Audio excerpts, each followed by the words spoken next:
I'm Camille Serrano. I'm 48 years old, and I went from handing my father wrenches in his auto shop to commanding an Army aviation task force. For 30 years, I gave everything I had to keep the birds in the sky and pull people off the worst days of their lives, while the people who should have been proudest of me decided I was just playing soldier. But when a colonel waved me off my own flight line in the middle of a flood and told me to go wait with the other families, I made a choice that changed everything.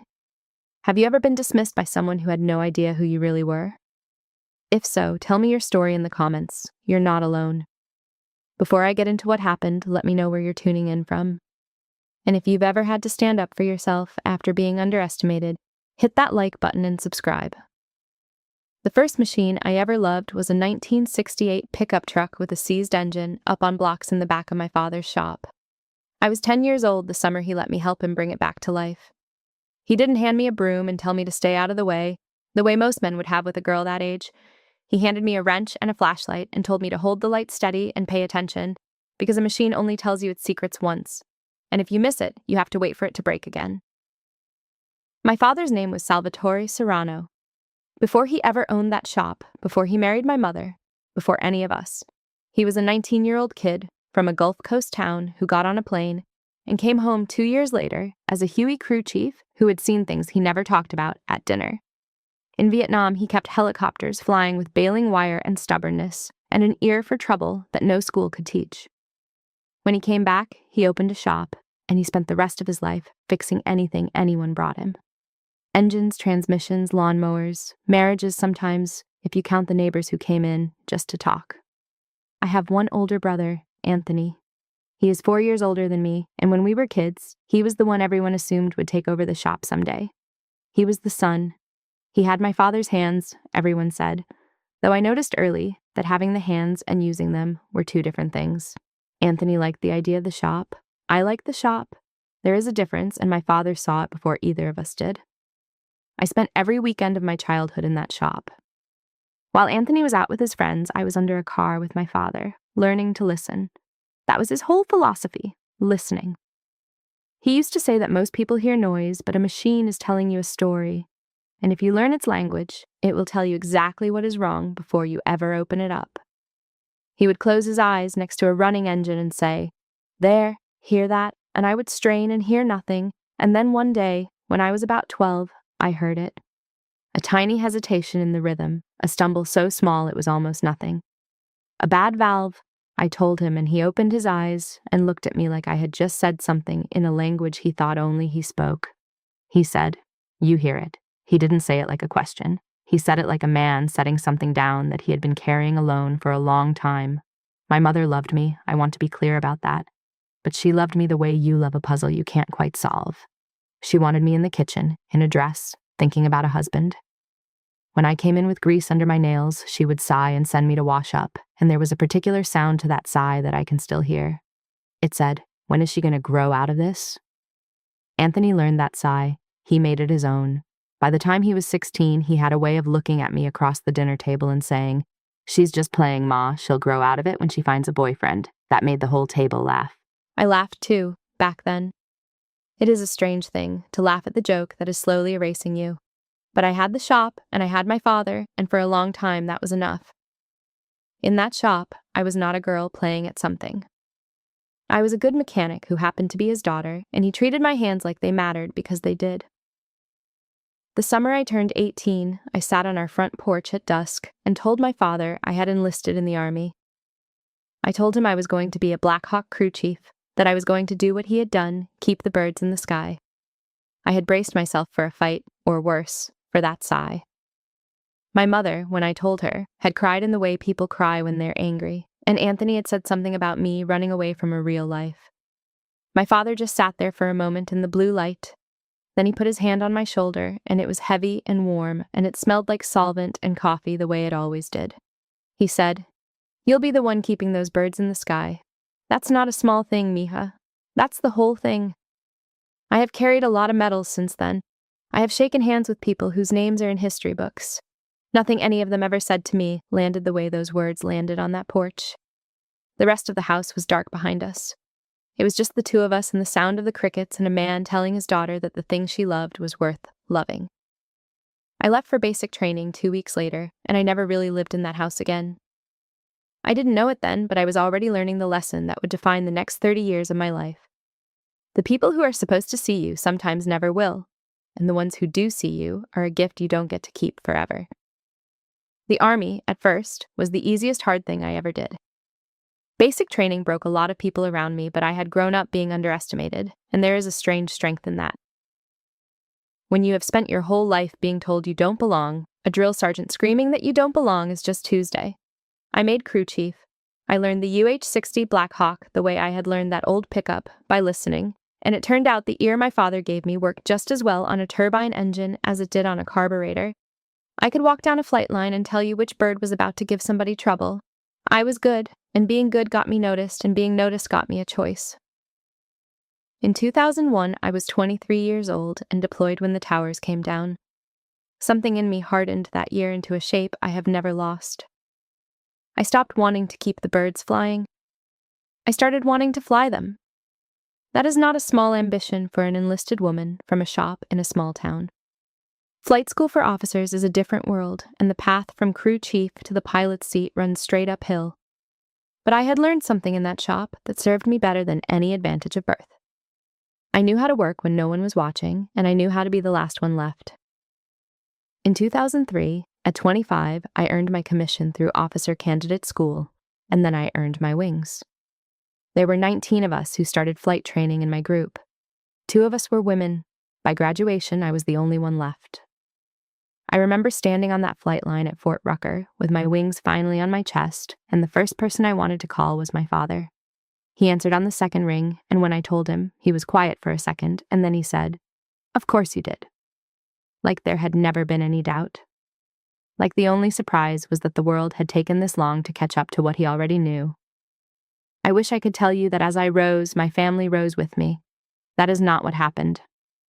Every rank I earned seemed to push them further away, not pull them closer. When I made captain, my mother told her friends I did office work for the Army. When I flew medevac and assault missions in Iraq and Afghanistan, pulling wounded soldiers off the worst days of their lives, Anthony told people I was a paper pusher who had gotten lucky. The gap between what I actually did and what my family believed I did grew so wide that I stopped trying to close it. It was easier to let them believe the small version. The true version required them to admit they had been wrong about me since I was 12, and no one in my family was ever going to volunteer for that. The deployments made me the family ghost. I missed birthdays, holidays, funerals. In 2007, I missed the christening of Anthony's son because I was on a forward operating base with no way home. He called me, and I could hear the party in the background, and he said, "You always find a reason not to be here. Playing soldier is more important than family, I guess." I wanted to tell him about the 2 soldiers I had flown out of a firefight that morning, both of whom would see their own children again because of the crew I was part of. I didn't.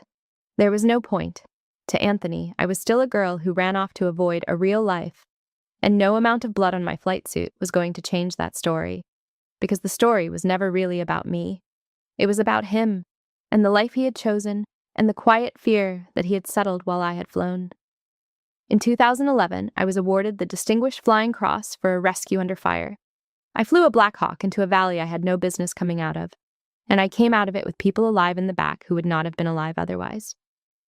I didn't tell my family about the medal.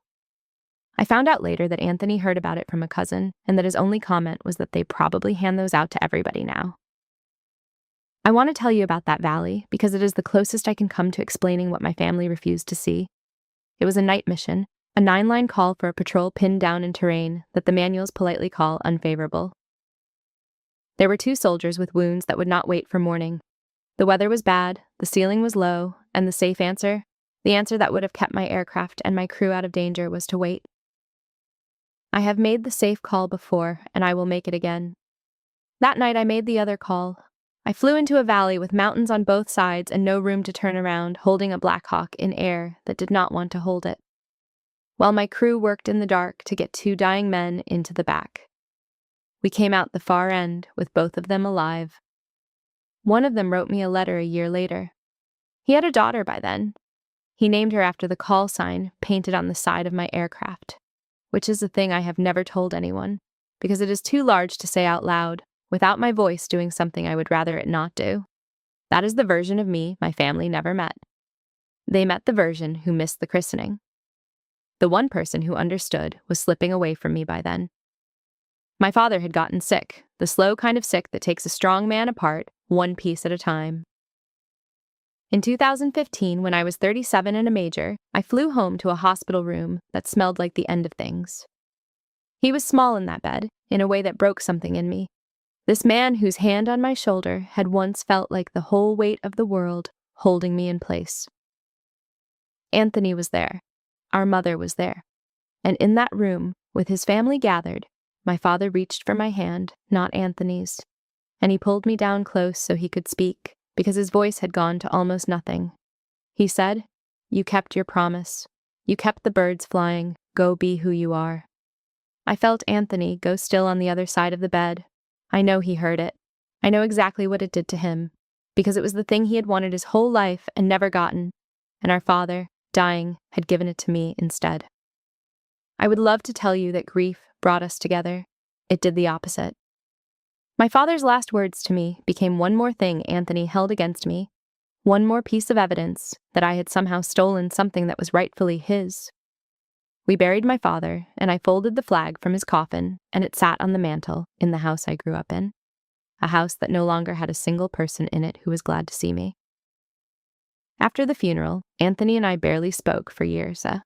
Not a dramatic falling out, just a slow drift into silence, the way two people stop calling when every call is a small argument about who they each turned out to be. The Army kept promoting me, because the Army, for all its faults, is one of the few places on Earth where a woman who is the best pilot on the ramp will eventually be recognized as the best pilot on the ramp. But even there, the old dismissal followed me like a shadow I couldn't shake off. I made lieutenant colonel and took command of an aviation battalion.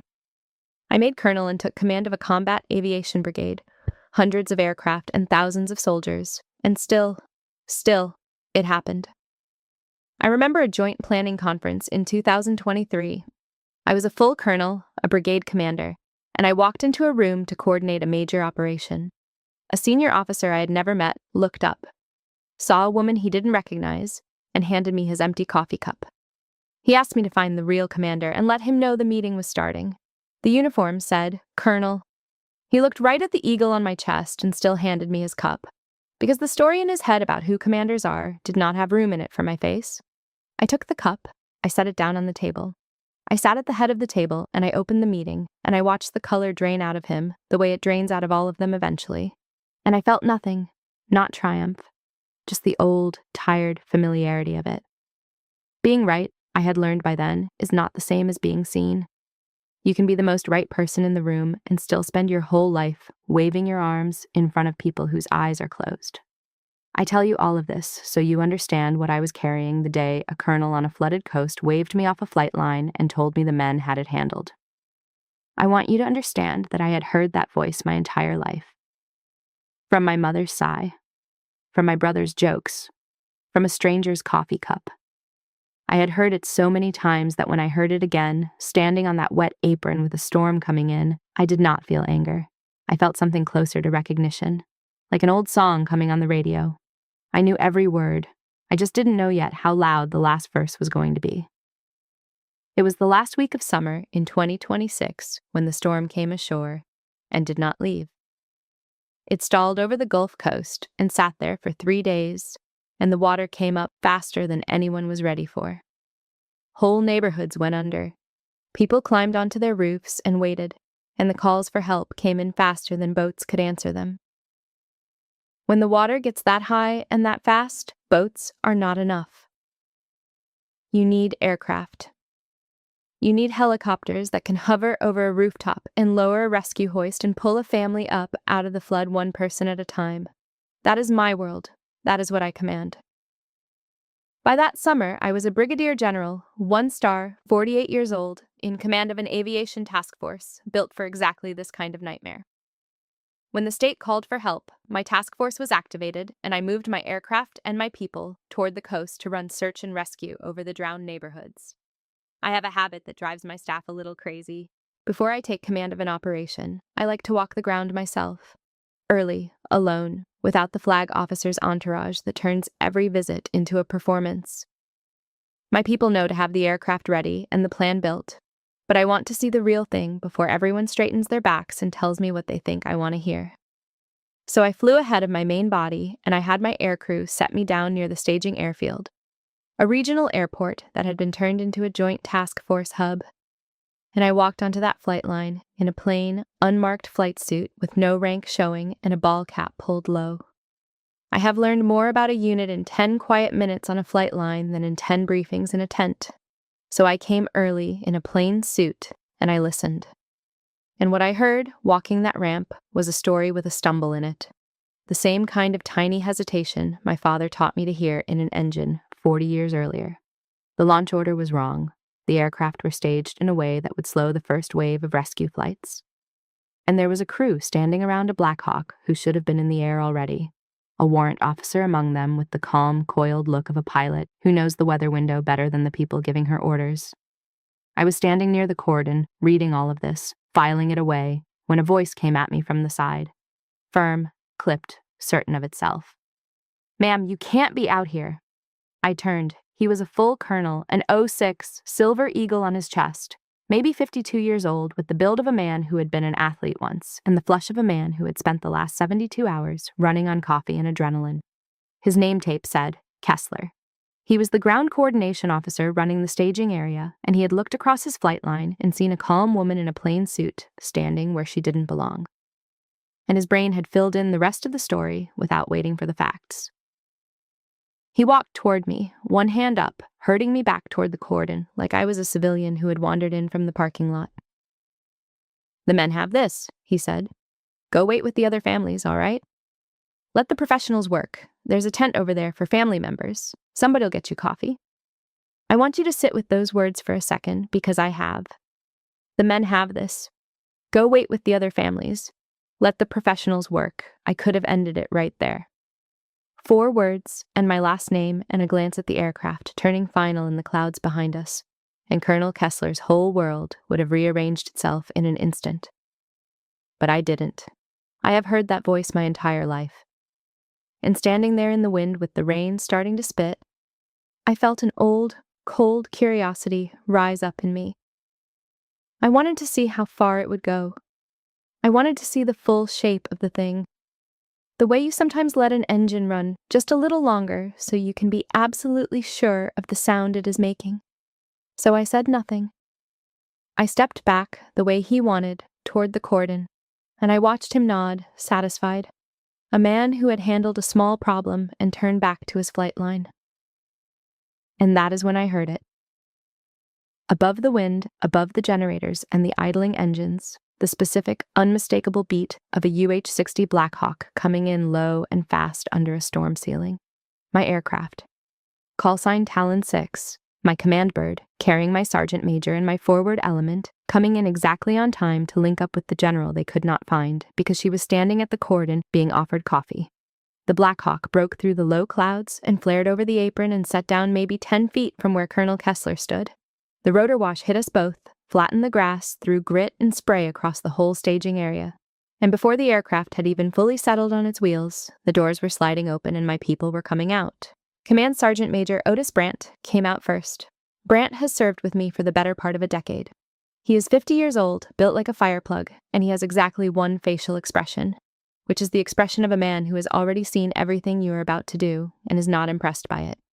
He came off that aircraft and he scanned the apron for 1/2 of 1 second, and he found me at the cordon in my plain flight suit, and his spine went straight as a plumb line. He crossed the distance in 4 steps, and he snapped to attention in front of me, in front of Kessler, in front of the whole flight line, and he brought his hand up in a salute so crisp it could have cut glass.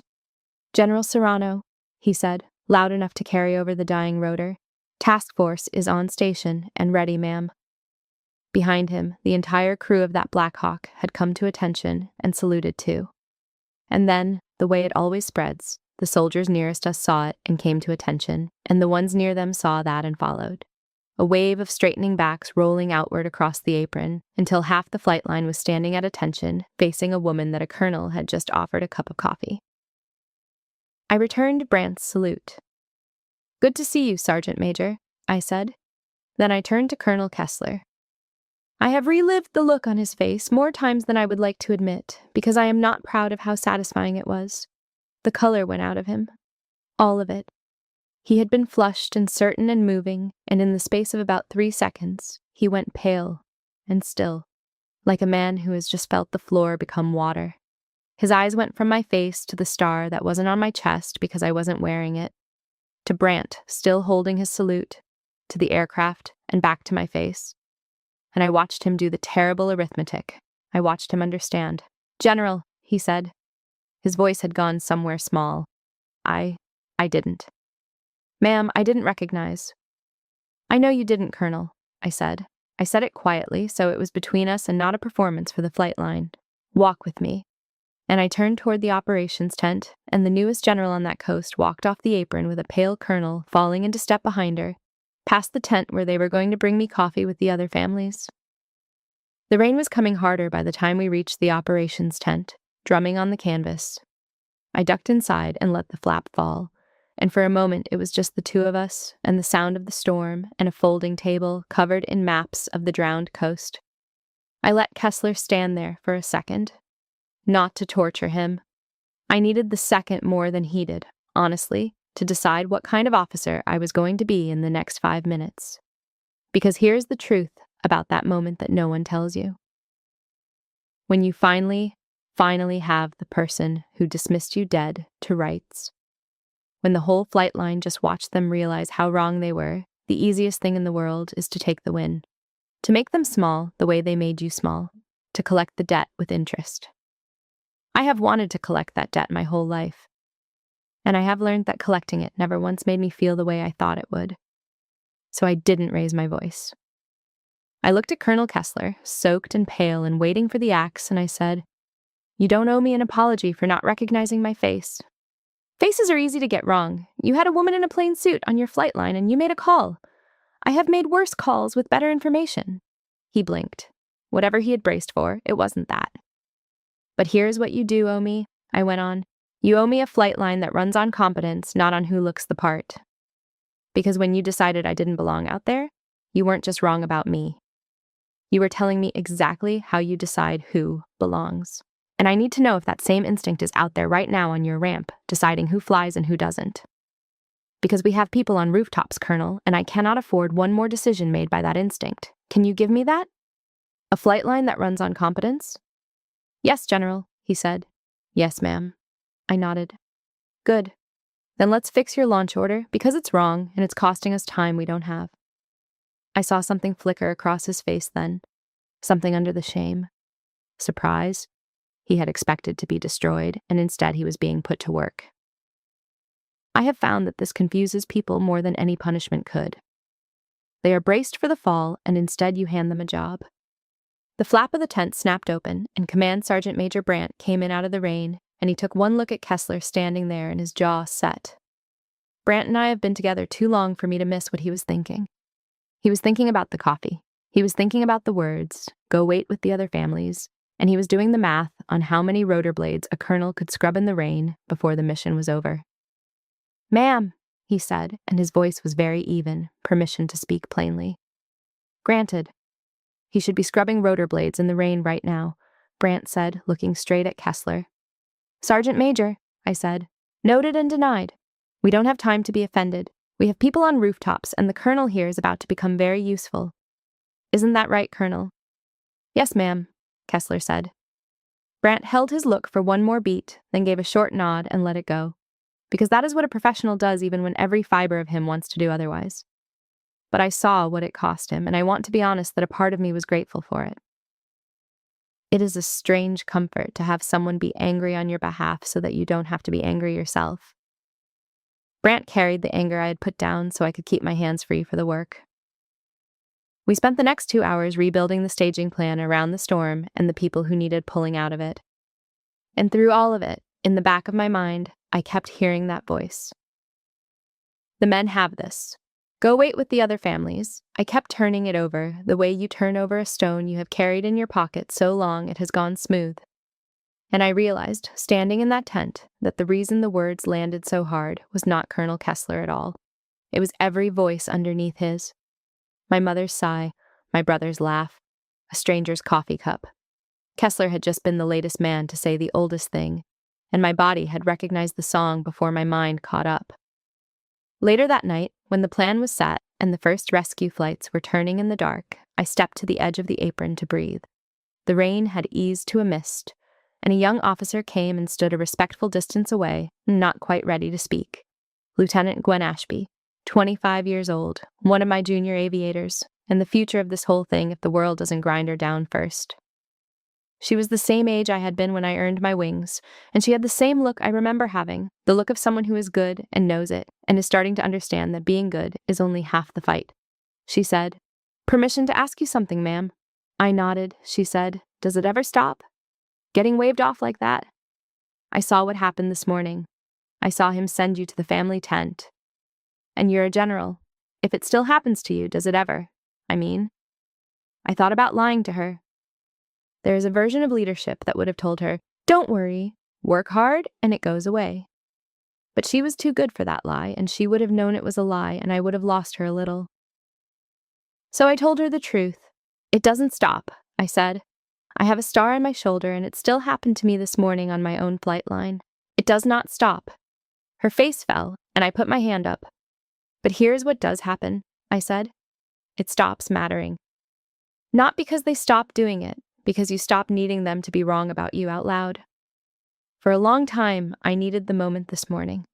I needed the salute, the whole flight line turning around, the colonel going pale. I needed them to see, because some part of me still wasn't sure I was real unless they saw it. And then one day, you realize you were always real. The seeing was never the thing. The flying was the thing. The people you pull off the roofs are the thing. And the day you stop needing them to admit you were right is the day none of them can touch you anymore."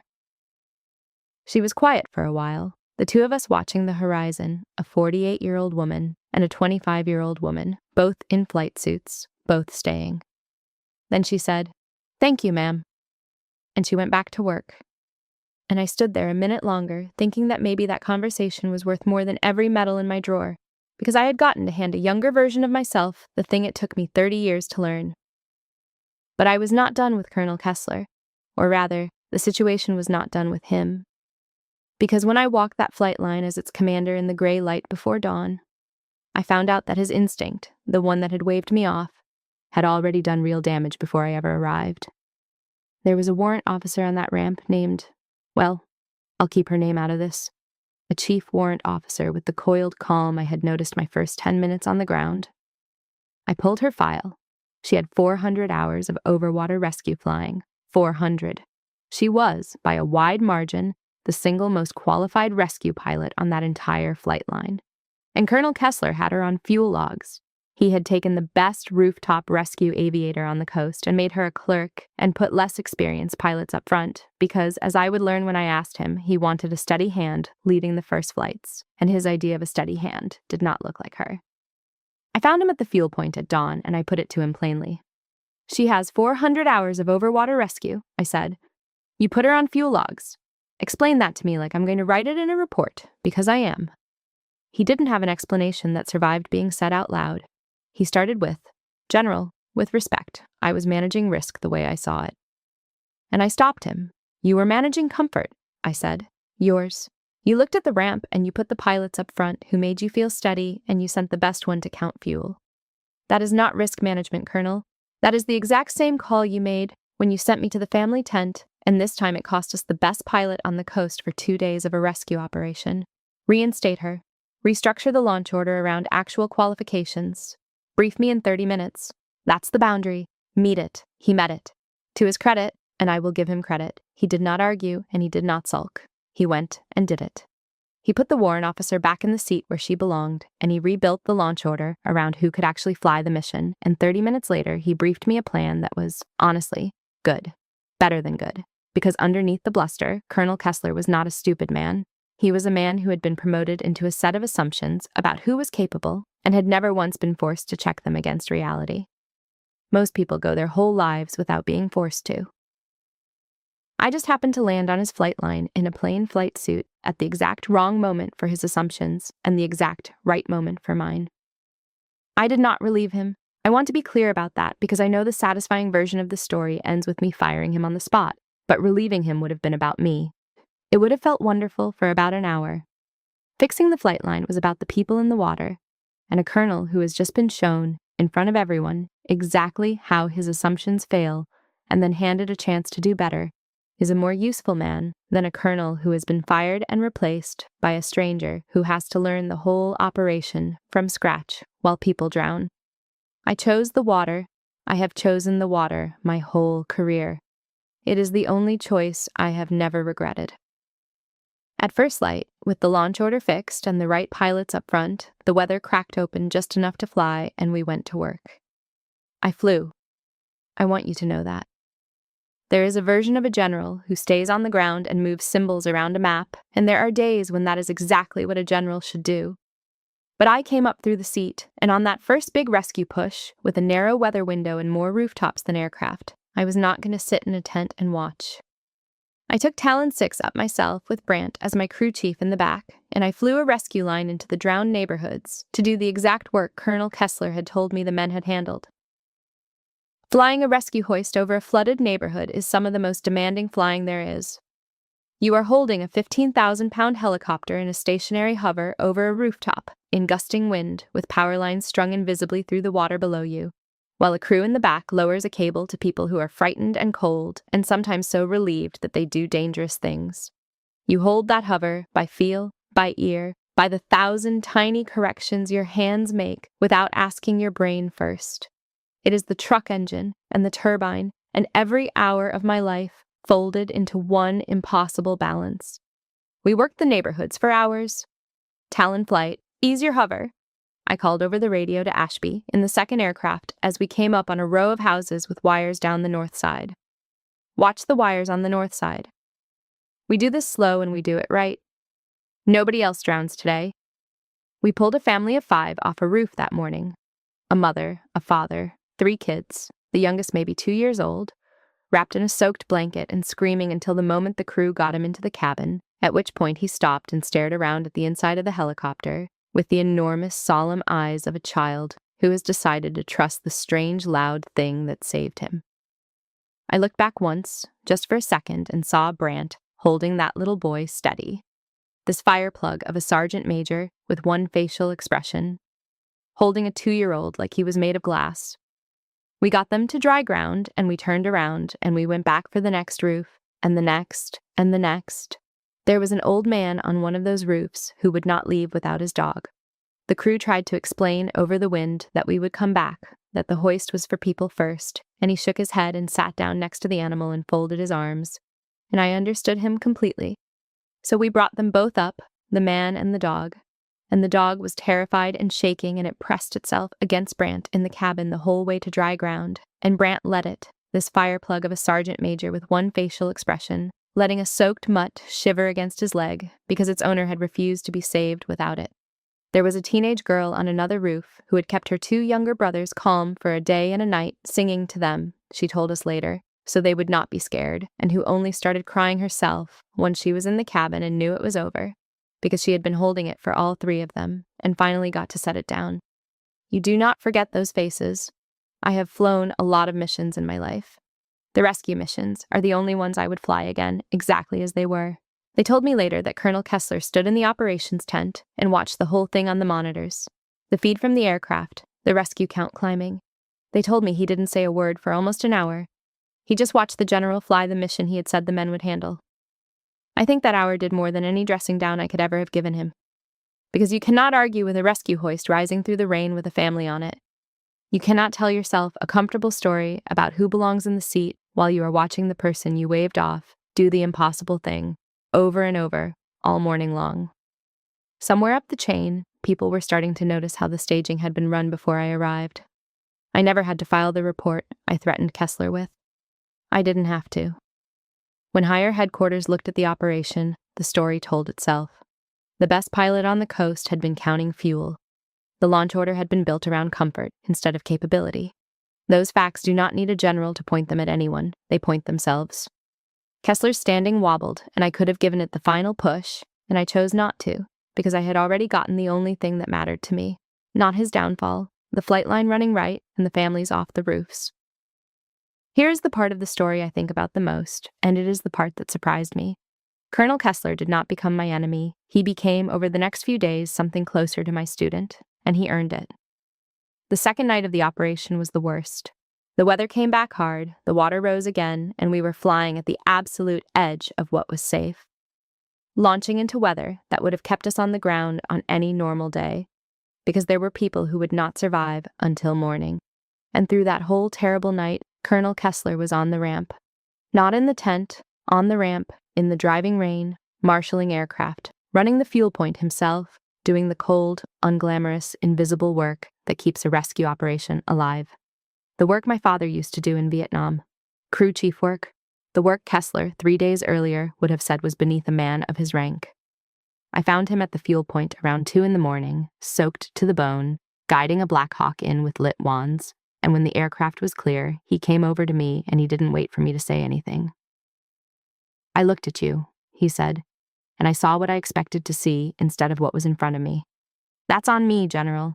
I've been doing that a long time and I never once caught myself doing it until you made me watch it happen." He wiped the rain off his face. "Tell me where you need me and I'll be there." "Right here," I said. "On the ramp. Every launch. That's where I need you." And that is where he was. Every launch, the whole rest of the operation. And at one point in the pre-dawn dark, he flagged a problem I had not seen. A fuel and weather combination that would have sent a crew out on a launch that turned bad. He caught it. The competence had always been there, underneath the assumptions, and once he stopped spending it on deciding who looked the part, he had a lot of it to spend on the actual work.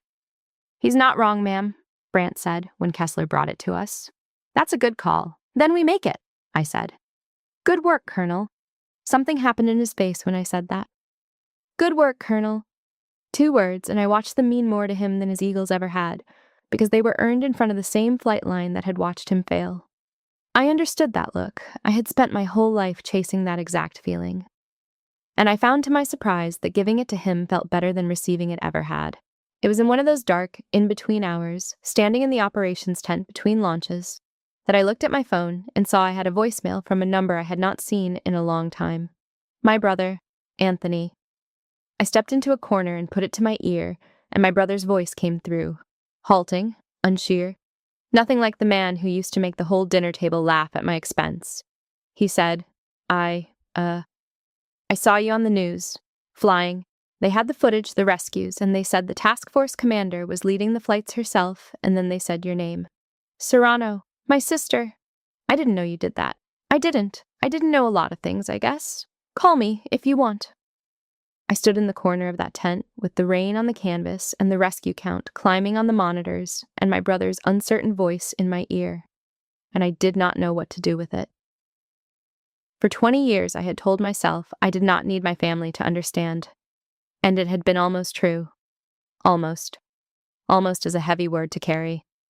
You can carry it a long way and tell yourself it weighs nothing, right up until someone hands you the smallest excuse to set it down, and you feel suddenly exactly how heavy it has been.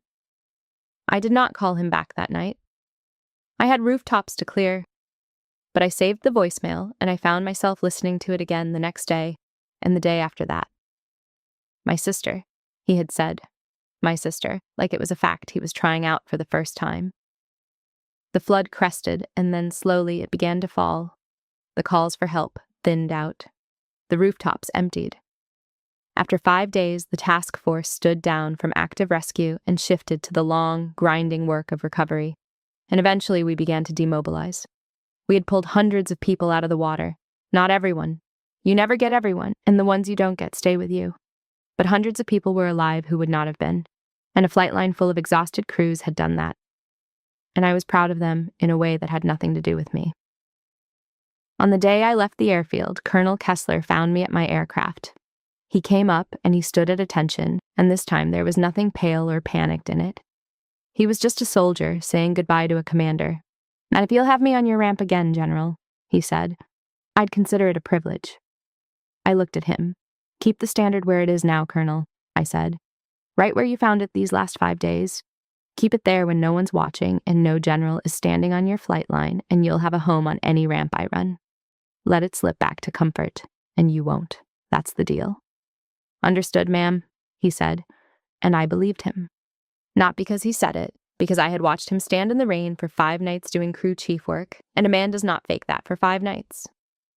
I thought a lot over those days about why I was willing to give Colonel Kessler a second chance when I had spent my whole life being denied one by my own family. And I think the answer is that Kessler did the one thing my family never did. He watched himself be wrong, and he did not look away. My mother sighed at me for 30 years and never once asked herself why. Anthony made me the villain of his own disappointment and never checked the story against the facts. Kessler, standing in that tent with the color gone out of his face, could have done the same thing. He could have decided I had embarrassed him, made me his enemy, spent the rest of the operation quietly working against me to protect his pride. Plenty of men would have. Instead, he stood on the ramp in the rain and did the humblest work on the flight line in front of everyone who had watched him fail. And he let it change him. That is rarer than courage. I have known a great many brave people. I have known very few who could watch themselves be wrong and let it in. It turns out that is the thing I respect most, and I did not know that about myself until a colonel on a flooded coast taught it to me. I flew out that afternoon, and somewhere over the recovering coast, with the flooded neighborhoods shrinking below me, I made a decision I had been circling for days. I was going to go home, not to a base. Home, to the town, to the shop, to my brother. I packed my quarters that week with Anthony's voicemail replaying in my head. For 20 years, I told myself I didn't need them to understand. I thought, folding flight suits into a bag. It was almost true. And almost is a heavy word to carry. I was tired of carrying it. Not because I had forgiven everything, because I had finally learned the thing I told Lieutenant Ashby on the apron, that it stops mattering, and I wanted to find out if that was true, not just for a stranger colonel, but for my own blood. I rented a car and I drove to my childhood town, and I will tell you, I had flown into hurricanes with a steadier heartbeat than I had driving down that street. I parked outside the shop, my father's shop, the shop where I learned to listen, and I sat there in the car and I could not, for one long minute, make myself open the door. I had commanded a task force. I had held a helicopter in a hover over power lines in a storm. And I sat in a parked car outside a garage and could not move, because some fears are older than any rank. Then I opened the door. The shop was the same and not the same. The same smell, solvent, and metal and old coffee, the smell of my whole childhood. But Anthony had made it his own over the years, and it was cleaner than my father ever kept it. More organized. A good shop run by a man who, I realized standing in the doorway, had actually turned out to be a decent mechanic after all. Not the artist my father was, but good. He had stayed, and he had learned, and he had kept the thing going. That was worth something. I had spent so long resenting him for staying that I had never once given him credit for keeping the doors open. He came out from under a car when he heard the bell, wiping his hands on a rag, and he stopped when he saw me. My brother, 52 years old now, gray coming in at his temples, our father's hands, and an expression I'd never seen on him before. He looked for the first time in our lives unsure of me, not dismissive, unsure, like he was meeting someone he had heard a lot about. We stood there, and then he said the thing I had waited my entire life to hear, and it did not come out the way I had imagined it, because real things never do. He said, "Dad always knew what you were." He wiped his hands again, though they were already clean. I think I did too. I just didn't want it to be true. Because if it was true, then it meant you flew. And I stayed. And I spent a long time making that your fault so it wouldn't feel like mine. I felt 30 years of held breath start to let go. But I did not rush to make it easy for him because easy would have been a lie and we had done enough lying. You don't have to have flown to matter, Anthony, I said. That was never the deal. You kept Dad's shop alive, you raised a family, you did that. But you don't get to keep that and keep telling me I did nothing. You have to stop telling me I didn't. That's the only thing I ever needed from you. Not that you fly, just that you stop telling me I didn't. He nodded, and his eyes were wet, and he said, "Okay." And it was not a grand speech, and there was no orchestra, just a man in a garage saying okay to his sister. But I have received formal honors that meant less than that one. Quiet. Okay. I went to see my father after that. The town cemetery is small, and his grave is under an oak tree that has gotten bigger since we buried him. I stood there in the afternoon light, and I talked to him, the way you do, feeling a little foolish and not caring. I told him about the flight line. I told him about the colonel who waved me off, who told me the men had it handled and sent me to wait with the other families. And I swear to you, I heard my father laugh. That specific laugh he had, low and delighted, the laugh of a man who has just heard the setup to a joke he already knows the punchline to. He would have loved it. A colonel offering his daughter coffee 10 seconds before her Black Hawk dropped out of the sky. My father would have told that story for the rest of his life. And then I told him the part he would have actually cared about. I told him we got everybody off the roofs we could reach. I told him about the little boy with the enormous eyes, and Brant holding him like glass, and the mother's face when she realized her whole family was in the cabin, and safe. That is the part my father would have cared about. Not the rank, not the vindication, not the colonel going pale. The birds stayed in the sky, Dad, I told him, and we pulled people out of the water. I kept the promise. Before I left the grave, I did something I had not planned. I reached into my pocket and took out a small worn wrench, a 1/4 inch that had been my father's, that I had carried in my flight bag for 30 years and never once told anyone about. It had flown every mission I ever flew. It had been in the aircraft over that valley, over those rooftops, in every hover I ever held. I had told myself for years that I carried it for luck. Standing at his grave, I finally admitted the truth, which was that I carried it so that some part of the only person who ever believed in me would be in the air with me every time I flew. I thought about leaving it there, on the stone. And then I put it back in my pocket, because he would not have wanted it sitting on a rock. He would have wanted it in an aircraft, being useful, keeping the birds in the sky. That was the whole point of him. That was the whole point of me. We were both of us people who would rather be useful than admired.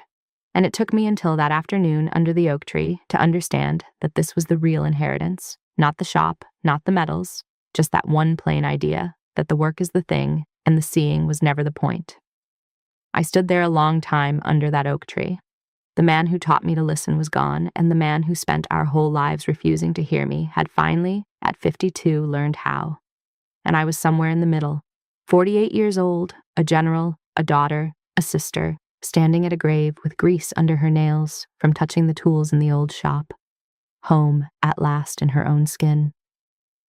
That evening I sat on the back porch of my brother's house, the porch that used to be our parents', with Anthony and his family around me, and there was laughter. Easy laughter, none of it at my expense for the first time in my memory. My nephew, the one whose christening I missed, is a grown man now, and he asked me 100 questions about flying, and I answered every one, and Anthony listened and did not once make the sound my mother used to make. At one point, my nephew asked me if it was scary, flying into the storm, and I told him the truth, that the flying was never the scary part. The scary part was the parking lot outside his father's shop, and the 30 years it took me to open the car door. He didn't understand that, and I hope he never has to. But Anthony understood it. I saw him understand it, across the porch, and he raised his glass to me, just slightly, just enough, and I raised mine back. I want to tell you the thing I finally understand, after a whole life of being underestimated, in case you are somewhere out there waving your arms in front of people whose eyes are closed. You don't have to make them see you. I spent 30 years thinking the goal was the moment on the flight line, the salute, the colonel going pale, the whole room turning around to finally understand who I was. And that moment came, and it was satisfying for about as long as it takes a rotor to spin down. And then it was gone, and I was still just me. The moment was never the thing. You just have to keep being who you are until the truth lands on its own. And it always does.